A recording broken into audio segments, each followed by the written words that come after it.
Hello, everyone. This is Jim Okrasinski with your next to last screencast video. Yay, you don't have to listen to my voice anymore. More importantly, I don't have to listen to my voice, especially the raspy one in the morning. So this week is our week 16 schedule here. It's our last regular week of the class. As you all know by now, that the final draft of the research essay utilizing and incorporating all the peer-reviewed tips that you might have gotten, any suggestions from me, or any of your own thinking, especially using exercise 5.1 to help determine the balance in your particular research essay draft between the words of others and the words and your words, actually. So you might want to look at that objectively.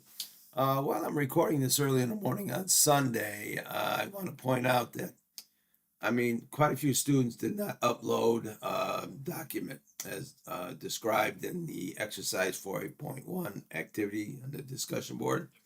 I can't verify, and even your people are commenting in discussion boards without seeing the results of your highlighted document. So you might want to take another look at that. All right. So for this week, once again, we have the final draft due. I mentioned here to make sure that you have all the final draft criteria completed, looked at. The word count, about 2,500 words, formally a properly formatted works cited page, MLA guidelines, integrating the sources that are required in text and in the works cited page. All of those little activities and final proofing would be to your benefit in this particular final submission there. So I think that's important. So let me get over to the content area here.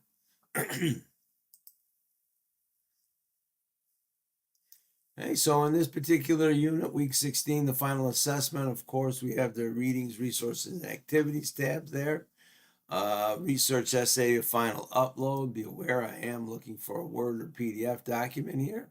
Okay, here's some of the criteria. You might want to review the instructions before you submit. You just don't want to assume something for that final upload, because that is the one that I will grade. Carries a significant portion of your grade in the overall class.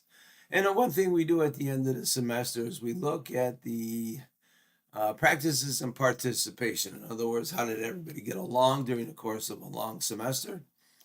This online practices and participation post is worth 5%, I believe, of your overall course grade. So you might want to talk about how you check Blackboard regularly, submitting assignments on time, proficiency with technology, persona in the boards. I think that we had pretty good discussions going, and a positive, helpful responder and peer reviewer. So all of these are important.